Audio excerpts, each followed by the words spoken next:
요즘에 우리가 자주 듣는 말이 100세 시대, 100세 시대 얘기를 합니다. 예전에는 50년, 60년 살고 길면 70년 장수하는 삶이었다라고 합니다. 그런데 요즘은 과학과 의료 기술이 이렇게 발달을 해서 우리 주위에도 보면 이제 100세인 분들을 우리가 보면은 또 이렇게 찾아볼 수 있을 정도로 이렇게 100세를 이렇게 살아가는 시대 속에 살아갑니다. 이 생명이 점점 연장이 되고 과학과 의료 기술이 발달이 되고 하는 것을 보면서 이제 앞으로 이 기술이 더 발달하고 복제 기술도 발달을 하면 이제 점점 우리 계속해서 젊게 살 수 있지 않을까. 낡아지고 병들고 약해진 것들은 다 이제 치료하고 새롭게 바꾸고 교체하면서 계속해서 살 수 있지 않을까. 그런 생각도 해봅니다. 그러나 그것이 없는 것이 지금 우리의 현실이죠. 예전에 우리가 아는 것처럼 진시 황제는 사람들을 이곳저곳에 보내서 불로초를 찾으라. 그래서 늙지 않고 죽지 않고 영원히 사는 그 풀을 찾으라고 그렇게 보냈다고 하죠. 그러니까 오늘날이나 과거 진시 황제 때나 사람들은 이 생명이 어떻게 하면은 더 젊고 건강하고 늙지 않고 죽지 않는 그것을 살까 그런 생각하는 거예요. 그렇지만 우리 주변에서 보는 것이 무엇입니까? 결국 사람은 죽더라라는 것이죠. 그러니까 그것을 보면서 사람들은 그렇게 생각하는 거기에 대해서 영생이 어디 있냐? 그건 말도 안 되는 소리다 라면서 그것을 우습게 여기죠. 그러나 오늘 우리가 믿고 있는 이 사도신경은 사도신경의 제일 마지막은 무엇을 고백합니까? 영원히 사는 것을 믿사옵나이다. 영생이 있음을 믿습니다. 아멘 하고 끝내죠. 여러분 예전에 보면 항상 드라마나 어떤 책을 보면 그래서 행복하게 살았습니다. 그래서 그렇게 둘이 행복하게 살다가 죽었습니다. 계속해서 영원히 살았습니다. 없어요. 그런데 오늘 우리는 영원히 사는 것을 믿습니다. 이렇게 고백을 하죠. 여러분 기독교는 생명으로 시작을 해서 영원한 생명으로 나아가는 종교, 이것이 기독교, 이것을 사도신경에서 고백하고 있는 것이죠. 오늘 우리는 영생에 대해서 나눕니다. 영생의 의미가 무엇인지, 또 우리가 영생을 누리는 과정은 어떻게 되는지, 또 우리가 영생을 누리는 그 삶의 구체적인 최종적인 모습은 어떤 것인가, 우리가 그 부분을 살피도록 하겠습니다. 먼저 우리가 생각하게 되는 것은 영원히 사는 것을 믿습니다. 이 영생에 대한 믿음의 고백을 믿을 만한 고백인가라는 거예요. 우리가 사도신경 늘 이것을 고백하는데 여러분이 영생이 있음을 믿습니까? 영원히 사는 것을 믿습니까? 사도신경은 우리가 이렇게 고백을 하고 있습니다. 많은 사람들은 영생이 어디냐? 죽으면 끝이지. 몸의 부활이 어디 있고 영생이 어디 있냐라고 하는데 우리는 몸의 부활을 믿고 영원히 사는 것을 믿습니다. 이것이 사도신경의 고백이고요. 성경에서 우리에게 알려주고 있는 것입니다. 그래서 우리가 영생이 있음을 믿는 것은 우리가 생각해낸 것이 아니라 성경이 우리에게 가르쳐주고 있는 것이죠. 여러분 본래 사람은 죽도록 창조되었습니까? 아니면은 영원히 살도록 창조되었습니까? 영원히 살도록 창조되었습니다. 그것이 창세기 1장 2장에서부터 말씀하죠. 창세기 2장에 보면 하나님께서 에덴 동산에 동산 중앙에 두 나무가 있었다고 하는데 하나는 선악을 알게 한 나무고 하나는 생명나무죠. 선악을 알게 한 나무는 하나님과의 관계 설정 속에서 하나님을 믿고 순종하면 영원히 사는 것이요, 불순종하면 영원히 죽는다라는 것이죠. 그러니까 선악을 알게 하는 나무는 하나님의 말씀의 순종 여부를 결정하는 데 있어서 중요하게 알려주고 있는 나무인 거예요. 그러면 그 옆에 생명나무는요? 영원하신 하나님이 계시고 사람이 하나님 말씀에 순종하며 살 때 영원한 생명을 얻는다. 그것을 우리에게 교훈을 해주는 거예요. 여러분 선악을 알게 한 나무의 열매를 따먹으면은 악이 들어오고 안 따먹으면 계속해서 선합니까? 생명나무의 열매를 따먹으면 나무의 과일 열매 자체에서 생명이 주어집니까? 아니죠. 거기에서 우리에게 교훈을 주고 있는 것입니다. 그래서 생명나무에 대해서 일찍이 어거스틴도 그러고 칼빈도 그러고 성내전적인 나무다, 그렇게 얘기를 했습니다. 그래서 성경은 처음 창조할 때부터 주님 말씀에 순종하면 영원히 살게 된다, 영생이 있다, 그것을 이렇게 말씀해 줍니다. 창세기 5장에 보면 아주 오래 살았습니다. 요즘 100세 하는데요, 그 당시에는 100세와 비교가 안 돼요. 거의 1000세예요. 1000세. 아담이 930살 살았고 그 이후에 후손들을 보면 거의 900년, 거의 800년 그렇게 살았죠. 1000살 가까이 살아가는 그 삶이었습니다. 성경은 이렇게 긴 생명을 산 것을 이렇게 말씀을 하고 있는데요, 창세기 5장에서 이들이 오래 살았다라고 하는 것은요, 긴 생명을 이들이 살았다 그것을 강조하는 게 아니에요. 창세기 5장을 보면 아담도 930살을 살았지만, 자녀를 낳았지만 결국은 죽었다라는, 셋도 912살을 살았지만 결국은 그도 죽었다라는, 그 위에 사람들도 긴 생명을 살았지만 결국은 죽더라라는 거예요.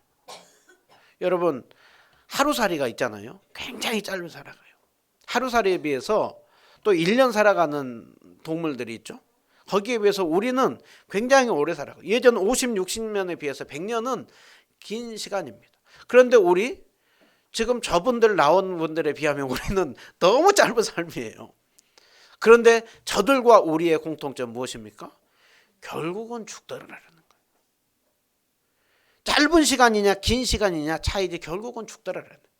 여러분, 성경은 우리에게 하나님께는 천년이 하루와 같으라. 영원하신 하나님 앞에서 100년 200년 사냐 했을 때 영원한 하나님 앞에서는 100년이나 1000년이나 별 차이가 없어요. 하루살이가 하루만 내가 더 살면 소원, 우리 입장에서 봤을 때 하루나 이틀이나 별 차이가 없잖아요. 영원하신 하나님 앞에서 우리 인생은 짧은 인생이에요. 그래서 모세가 뭐라고 했습니까? 우리의 인생이 70이요 강건하면 80이라도 그 인생은 수고와 슬픔뿐이요 잠시 있다가 사라지는 인생이라고 하고 있습니다. 창세기 5장에 보면 결국은 이들도 죽더라라는, 이것 보면 소망이 없죠. 창세기 5장은 그렇기 때문에 인간은 죽는다, 그것을 교훈을 하느냐? 아니요. 거기에서 다 살고 죽었지만 이들과는 훨씬 더 짧은 삶을 살았는데 죽지 않고 산 사람이 있더라라는 거예요. 누구입니까? 에녹이죠. 에녹은 무스셀라를 낳고 300년 동안 하나님과 동행하고 365살에 하나님이 그를 세상에서 데려감으로 에녹은 죽지 않고 하나님 품으로 들려가 영원히 살았더라. 그것을 성경은 말씀하고 있습니다.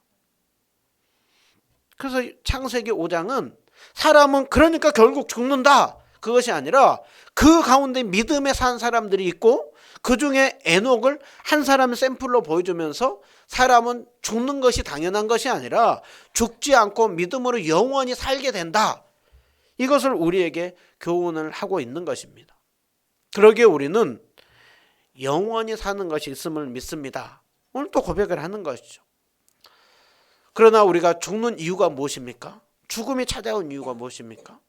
하나님 말씀에 불순종함으로 죄가 들어왔고 죄로 인하여서 죽음이 찾아왔죠.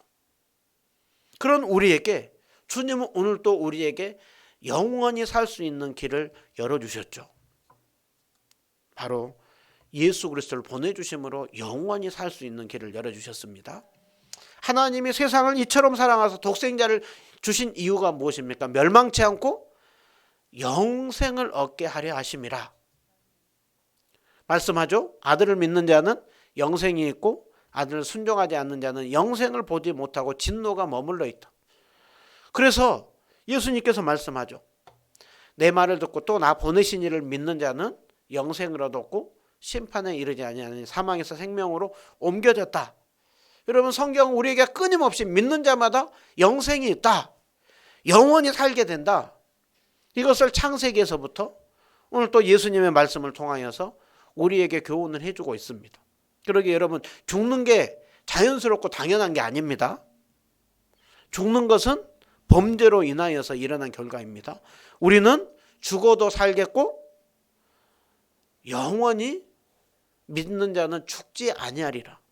이 예수님의 말씀, 영생이 있음을 믿습니까? 무엇 때문에요?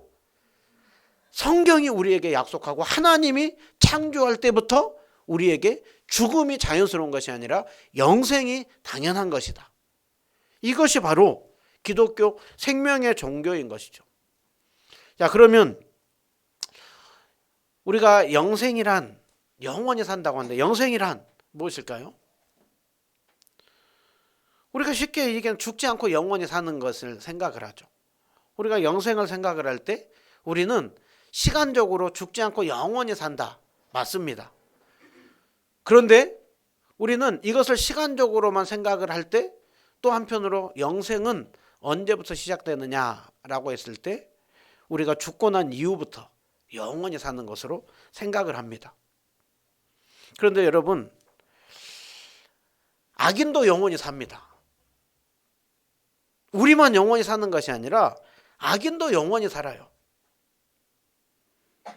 그렇기 때문에 영생을 시간적으로만 생각을 했을 때에는 우리가 생각을 할 때 영원히 살면 죽고 난 후에 영원히 살면 지겹지 않을까? 여러분, 중요한 것은 단순히 양적으로만 시간적으로만 길게 사는 것이 아니라 질적으로 영생이라고 하는 것은 이 땅에서와의 삶과 동일하면, 여러분, 여기 이 땅에서의 삶이 여기에서 우리에게 슬픔과 아픔이 얼마나 많아요. 근데 여기에서 늘 삶을 산다고 하면 어떻습니까? 한편으로는 즐겁지만 한편으로는 고통이 많죠. 제가 지금 이제 한국 나이로 48이거든요. 청년 시절로 돌아가고 싶냐? 아니, 안 돌아가고 싶어요. 연세 드신 분들에게 젊은 시절로 돌아가고 싶냐? 한편으로 돌아가고 싶다라고 하는 분도 있지만 또 많은 분들은 아니요. 젊은 시절이 너무 또 돌아가서 그때 힘들고 어려운 걸 생각을 하면, 다시 그것을 이때까지의 삶을 살 것을 생각을 하면 별로 돌아가고 싶지 않다. 그렇게 하는 분들이 많죠. 여러분, 이 땅에서와 동일하게 영원히만 산다고 하면 그거는 영생이 아니에요. 영생은 시간적으로만 영원히 사는 것이 아니라 질적으로입니다. 그래서 영생을 생각할 때 우리는 시간적으로만 생각할 것이 아니라 관계적으로 하나님과 더불어 영원히 영광 가운데 더 영광스럽고 더 복되고 더 비교할 수 없이 깊이가 깊어져 가는 그것이 바로 영생의 삶입니다. 여러분, 감옥에서 영원히 산다. 제일 심한 형벌이 사형이고 그 다음에 형벌이 심한 형벌이 뭡니까? 무기징역이고 무기징역. 감옥에서 기한 없이 계속 살아가요. 여러분, 감옥에서 계속해서 기한 없이 오래 죽지 않고 영원히 산다. 그 자체가 저주예요. 그래서 죽지 않고 악인이 영원히 사는 것, 그것을 영생이라고 하지 않고 뭐라고 합니까? 영벌이라고 하죠. 영벌. 그러니까 죽지 않고 영원히 사는 그것은 영생이 아닙니다. 죽지 않고 영원히 살되 하나님과 더불어 영원히 영광 가운데 사는 거예요. 그래서 예수님께서 말씀하죠. 영생은 곧 유일하신 참 하나님과 그가 보내신 자 예수 그리스도를 아는 것이다. 그러니까 영생은 아버지 하나님과 예수 그리스도와 관계를 맺고 하나님과 더불어 영광 가운데 그 은혜와 기쁨을 누리며 사는 거예요. 그럼 오늘 또 우리가 찬양을 했죠. 영생을 누리며 주 안에 살리라. 오늘 또 내일 또 주 안에 살리라. 주님 안에서 그 평강과 기쁨을 누리며 살아가는 것이 그 영생의 삶입니다. 여러분은 지금 영생의 삶을 살고 계십니까? 영생의 삶을 사는 자에게 무엇이 있겠습니까? 주님이 동행하기에 주님이 주시는 은혜와 기쁨과 평강을 누리고 살고 힘들고 어려움이 있지만 그 속에서도 주님이 오늘 또 내 삶을 인도해 주시고 합력하여 선을 이룰 것이기에 주님 앞에 믿고 맡기며 살아가고 또 주님이 주시는 그 위로 속에 살아갑니다. 여러분 그 위로와 은혜를 누리고 살면 여러분은 이미 영생을 누리고 살고 있는 것입니다. 그런데 그것을 별로 누리고 살지 못하고 있다고 한다면 영생을 우리가 얻었지만 굉장히 그 영생을 잘 누리지 못하고 살아가는 것이죠. 그러기에 우리는 오늘 또 그 영생을 잘 생각해야 됩니다. 죽지 않고 영원히 사는 것뿐만이 아니라 주님과 더불어 영광 가운데 사는 것. 그것이 참된 영생의 의미입니다. 여러분 우리가 그러면 이 땅에서 영생을 누리는데요. 영생을 누리는 것, 이 땅에서 자주 누립니까? 우리가 주일에는 예배를 드리고 또 힘을 얻고 기도하면서 그래 주님이 함께 해주시고 계시지 했다가도 또 우리가 세상에서 삶을 나가는 속에 그것을 잃어버릴 때가 많죠. 그래서 우리는 영생을 누리는 과정을 보면은요, 크게 이렇게 세 부분으로 나눠서 생각을 해볼 수가 있습니다.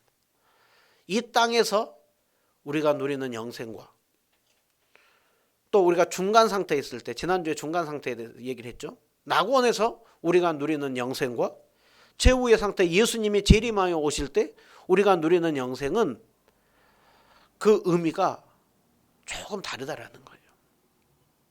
그 의미가 점점 연결되고 깊어지고 커진다라는 거예요. 우리가 이 부분을 잘 볼 필요가 있습니다. 이 세상에서 우리가 누리는 영생을 생각을 해보면요, 여러분 이 세상에서 누리는 영생은 언제부터 시작이 됩니까? 이 세상에서 영생을 누리는 것은 영적으로 태어날 때죠. 예수님을 구주와 주님으로 믿을 때. 그래서 예수님을 믿는 자는 영생을 얻을 것이다가 아니라 요한복음 5장 24절 영생을 얻었고 사망에서 생명으로 옮길 것이다가 아니라 이미 옮겨졌다라고 하고 있죠. 여러분 우리가 이것을 잘 기억해야 됩니다. 우리는 앞으로 영생을 얻을 것이다가 아니라 영생을 이미 얻었습니다. 영생을 누리고 있습니다. 그리고 이 땅에서 누려야 합니다. 오늘 우리가 읽은 요한일서 5장에서 말씀하죠. 사도 요한이 내가 믿는 너희에게 이것을 쓰는 것은 너희에게 영생이 있음을 알게 하려 함이니라. 그 영생은 아들이 있는 자에게는 생명이 있고 하나님의 아들이 없는 자에게는 생명이 없다라고 얘기를 하죠. 오늘 성경은 분명히 말씀합니다.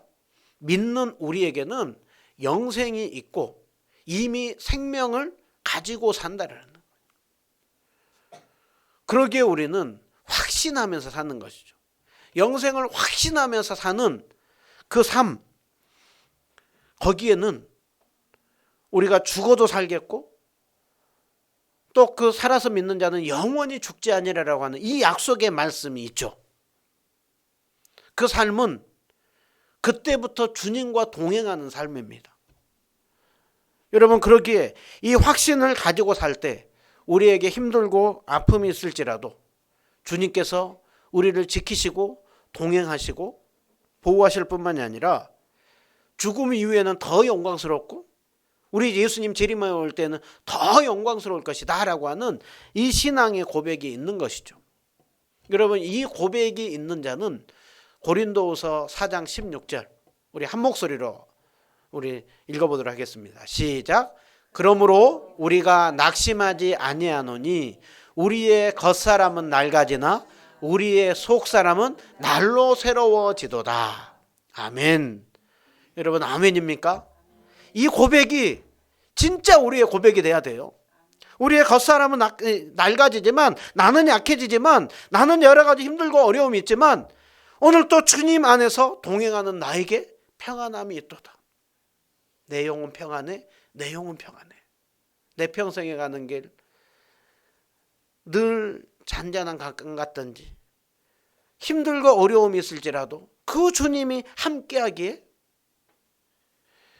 우리에게 영생이 있다. 여러분, 이것이 우리 가요 중에 이런 게 있잖아요. 저 푸른 초원위에 그림 같은 집을 짓고 사랑하는 우리님과 100년 살고 싶어. 실제로 우리에게 적용이 되는 거예요. 주님이 우리와 함께하면 100년이 아니에요. 1000년이 아니에요. 우리는 영원히 사는 것을 이 땅에서부터 믿고 살 뿐만이 아니라 그 주님이 오늘 또 우리와 동행함을 믿고 삽니다. 아멘. 여러분, 이 고백이 우리에게 있을 때 우리는 이 땅에서부터 주님이 주시는 평강과 기쁨을 누리며 사는 것이죠. 날마다 우리가 이렇게 충만하면 얼마나 좋겠어요. 이 땅에서 누리는 영생이 있지만 우리는 자주 그것을 잃어버리고 살아요. 예수님이 큰 믿음을 가질 것을 말씀했죠. 적은 믿음, 연약한 믿음, 작은 거에 흔들리는 믿음을 안타까워하는 그 모습이 있는 것이죠. 근데 우리의 믿음이 우리 자신을 봐도, 저도 제 스스로를 봐도 참 얼마나 연약하고 낙심할 때가 많은지요. 그런데 이 땅에서 누리는 영생과 다른 중간 상태에서 누리는 영생은 훨씬 더 깊어집니다. 그 이유가 무엇 때문에 그렇습니까? 먼저는 우리의 죄된 몸을 벗어버리는 거예요. 죄된 몸을 벗어버리고 우리의 육신의 질병과 죄를 짓는 죄에 끌려가는 그것들이 벗어져 버리죠. 그리고 우리의 영혼은 이 땅에서의 보다도 훨씬 더 온전하게 된 의인의 영혼들이라고.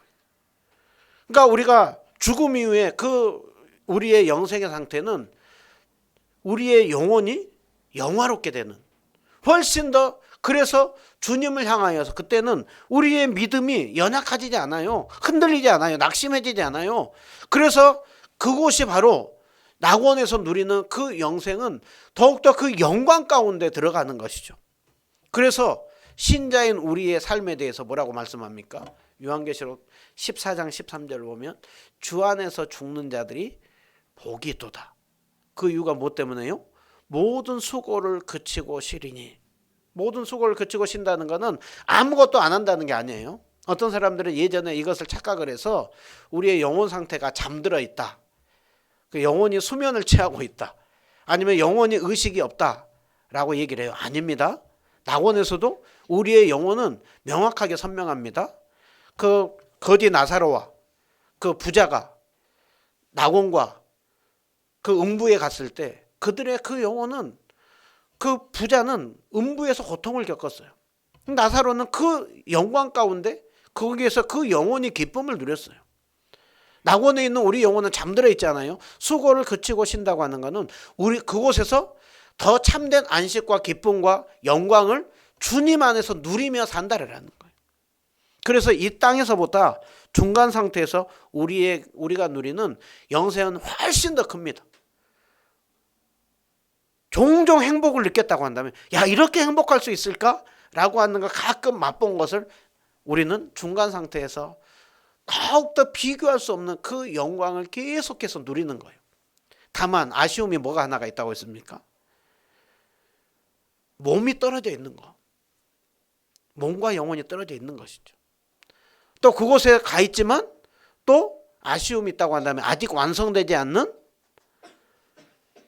죄악된 땅이 있고, 또 다 완전한 영화 가운데 들어가지 않는 우리 믿음의 식구들이 있죠.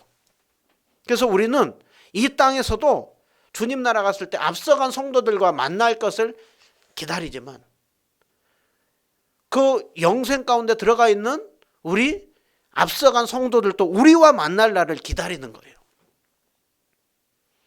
그래서 아담부터 시작해서 구약의 믿음의 성도들도 몸이 부활하고 우리 모두가 이 땅에 있는 우리 모두와 부활하고 만날 때를 기다리는 것이죠. 모든 죄악이 물러나고 새하늘과 새 땅이 있을 것을 기다리는 것. 그래서 중간 상태에서 누리는 영생은 이 땅에서 누리는 것보다 훨씬 더 깊습니다. 그러나 아쉬움이 있다고 했죠. 최종적인 완전한 영생은 언제 누립니까? 우리 예수님 오실 때 최후 상태에서. 그때가 어떻게 됩니까? 모든 것이 다 새롭게 되죠. 새하늘과 새 땅, 거기에 모든 죄악이 다 사라집니다. 그리고 우리 모두가 우리의 몸도 부활하여서 몸과 영혼이 완전한 부활하여서 새하늘과 새 땅에서 우리는 의가 거하는 바 그곳에서 영생을 누리며 사는 것이죠. 그리고 그곳에서 우리는 우리 한 사람이 아니라 완전히 모든 것이 회복된 하나님 나라. 그래서 거기가 큰 교회가 이루어지는 거예요. 하나의 거대한 교회. 그것이 바로 새하늘과 새 땅 최후의 상태에서 우리가 누리는 영생이에요. 여러분 에덴 동산에서 나눠짐이 없었잖아요. 완전한 질서와 조화를 이루며 살았죠. 최후의 상태 우리가 누리는 영생은 큰 교회, 거대한 교회, 그 나라 자체, 그곳이 바로 거대한 교회고 그곳에 우리 모두가 들어가 있는 거예요. 그러기에 우리는 최후의 상태에서 누리는 영생은 이 땅에서 누리는 영생이나 중간 상태에서 누리는 영생보다 훨씬 더 최후의 완성된 영생을 누리는 것이죠. 여러분 그러기에 성경을 잘 보면은요, 창세기 1장과 2장이 영생의 삶의 출발을 얘기를 하는데 실패함으로 넘어졌다고 한다면 성경의 제일 마지막 요한계시록 21장 22장은 영생을 시작하였던 하나님의 계획이 실패하지 않고 최후에 완성되었다, 마무리되었다. 그래서 아름답게 계속해서 완성됩니다. 최후의 완성을 이루었습니다. 그것이 성경의 끝이에요. 성경은 66부작이잖아요. 구약 39부작, 신약 27부작. 영생의 삶의 출발, 최후의 영생이 완성. 이것이 성경 전체 흐름 하나님 나라 이야기고요. 이 가운데 영생을 주기 위하여서 예수 그리스도가 필요한 것이죠. 이것이 성경 전체에 흐르고 있는 통일된 내용입니다. 그러기에 우리가 요한계시록 21장 22장을 보면 하나님 나라의 완성, 최후 상태에서 누리는 영생의 모습이 요한계시록 21장 22장에 나와요. 요한계시록 21장 22장을 보면 자연과 모든 만물과 다시 완전한 조화가 이루어집니다. 그리고 사람들과 완전한 조화가 이루어집니다. 그리고 하나님과 완전한 조화가 이루어집니다. 자연과 완전한 조화가 이루어지는 것, 에덴 동산에 생명나무가 있었다고 했죠. 그런데 새하늘과 새 땅에 뭐가 있습니까? 생명나무가 있죠. 에덴 동산에 4개의 강이 물줄기가 풍성하게 흘렀다고 했습니다. 새하늘과 새 땅에 맑은 생명수의 강을 내게 보이니 길 가운데로 물이 그렇게 생명의 물이 흘러가죠. 열매가 몇 달 동안 맺힙니까? 매 달마다. 그러면 이 땅에 한철 다 열매 맺지 12달 열매 맺는 나무 없어요. 이거는 생명이 계속 이어진다라는 거예요. 그 잎사귀들은 만국을 치료한다고 하고 있죠. 에스겔서에도 보면 에스겔이 성전 문지방에서부터 흘러나온 물이 흘러가면서 정말 그 황폐한 땅을 적시고 그것이 생명수의 강을 이룬다고 하고 있잖아요. 이것이 바로 요한계시록에서 이루어집니다. 이것이 바로 완전한 이전의 에덴 동산과 비교가 안 되는 참된 에덴, 새 에덴, 새하늘과 새 땅. 그곳에서 우리가 찬양했죠. 그곳에서 누리는 그 모든 것이 하나가 됨이 이사야서 11장 6절부터 9절에 나오잖아요. 그때 이리가 어린 양과 함께 뛰놀고 표범이 어린 염소와 함께 눕고 송아지와 어린 사지가 살찐 짐승이 함께 있고 젖먹는 아이가 독사의 굴에서 장난하고 그래서 사막에 샘이 넘쳐 흐르리라. 주님이 다스리는 그 나라가 되면은 사막이 꽃동산 되리니 모두가 함께 다시 한번 완전한 질서와 조화가 이루어지는 것, 이것이 최후 상태에서 누리는 것입니다. 여러분 이 땅이 새로워집니다. 이 땅이 완전히 새로워집니다. 모든 죄악들은 다 불타 없어지고 그곳이 다시 생명의 땅으로, 영광의 땅으로 모든 죄악들이 다 치료되고 하는 그것이 되는 것이죠. 두 번째로 우리가 보면 최후의 상태에서는 완전한 우리가 하나된 평화 기쁨이 이루어집니다. 여러분 왜 그렇습니까? 거기에는 뭐가 없습니까? 죄가 없죠. 그리고 못된 짓 하는 악한 자들이 없죠. 그리고 거기에는 우리 모두가 다 새하늘과 새 땅의 처음 것들이 다 없어졌다라고 하잖아요. 보라 내가 만물을 새롭게 하리라고 하잖아요. 모든 만물을 새롭게 할 때 만물만 새로워진 것이 아니라 우리가 어떻게 됩니까? 우리의 몸이 지난주에 보았던 것처럼 우리가 주님 오시는 그날 순식간에 홀연히 변화되리라. 신령한 몸으로 강한 몸으로 우리는 변화가 되는 것이죠. 그러기에 여러분 그때 우리에게 뭐가 없습니까? 미움이 없어요. 시기가 없어요. 질투가 없고 원망이 없어요.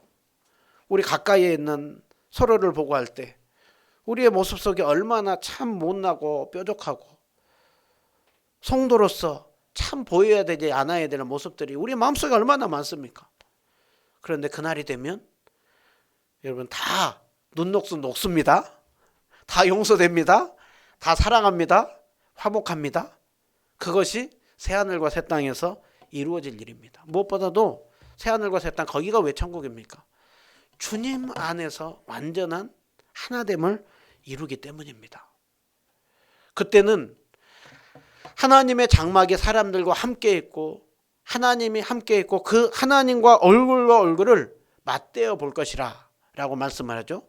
하나님이 친히 예수님께서 친히 성전이 되리라 라고 말씀하고 주님께서 친히 우리에게 영광을 비치리라 라고 말씀을 합니다. 그리고 우리는 세세토록 왕노릇하리라 라고 하고 있습니다. 여러분 이 땅에서 우리는 해가 가려져 버리면 바로 어둠이 찾아와요. 새하늘과 새 땅 그 천국에 해가 있을지 없을지 모르겠어요. 그런데 주님이 친히 영광을 계속해서 비춰준다라고 했죠. 여러분 우리가 대낮에 후레쉬가 밤에는 반드시 빛 후레쉬가 필요하잖아요. 필수잖아요. 불을 켜야 우리가 활동하잖아요. 근데 이 환한 낮에 불을 켜나 안 켜나 별 차이가 없죠. 오히려 너무 환한 곳에서 후레쉬 켜면 그거 왜 켜고 돌아다니고 그러잖아요.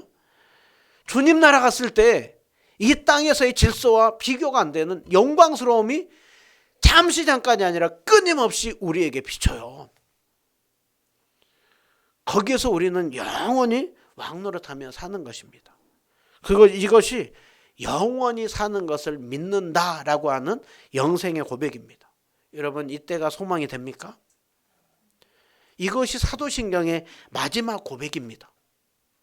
사도신경의 마지막 고백은 그래서 결국은 마지막 끝이 있더라가 아니라 결국은 더 아름다운 영생이 계속 되더라. 이것이 바로 우리의 신앙의 고백인 것이죠. 여러분 얼마나 멋있습니까?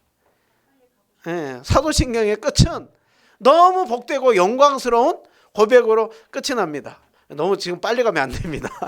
아직 주님께서 주신 그 시간이 있기 때문에 우리는 이 땅에 열심히 살아야 돼요. 그러나 우리는 죽고 난 이후에 영광스럽고 예수님 오시면 더 영광스럽고 최후의 영광스러움이 옵니다. 여러분 그때를 소망하면서 우리가 믿음으로 흔들리지 말고 믿음 안에서 살아갑시다. 네, 주기도 사도신경에 처음 시작할 때 첫 단어가 뭐였었습니까? 여러분 기억날지 모르겠어요. 첫 단어가 뭐였습니까? 그래도 믿습니다. 심장을 내어준다고 했습니다. 목숨을 내거는 것이라고 했습니다. 우리는 사도신경의 그 내용 오늘까지 마지막 살폈습니다. 믿습니다. 나는 이것이 진리인 것을 믿고 여기에 목숨을 걸고 이것을 생각하고 살다가 이것대로 고백하고 이것대로 행하다가 주님 나라 갈 것입니다. 이것이 우리가 예배 시간마다 고백하고 있는 내용입니다. 여러분 다른 데서 진리가 없어요.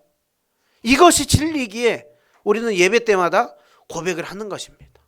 이 12개의 고백 사도신경을 할 때마다 생각하시고 우리 개인적으로 있을 때마다 믿음이 흔들릴 때마다 하나하나 곱씹고 여러분 잊어먹었잖아요.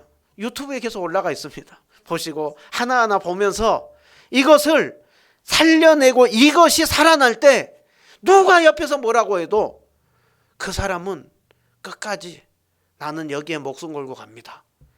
나는 다른 거 모릅니다. 그러나 나는 이것이 진리임을 믿습니다. 성경을 가장 잘 압축 요약했기에 나는 이것을 믿습니다. 그리고 나는 다른 사람이 어리석어 보일지 모르지만 나는 이거 살다가 이것이 제일 잘 산 길인 것을 알고 나는 이렇게 살다 갈 것입니다. 초대교회 신앙의 선배들이 이 고백 붙들고 순교의 길을 걸어갔습니다.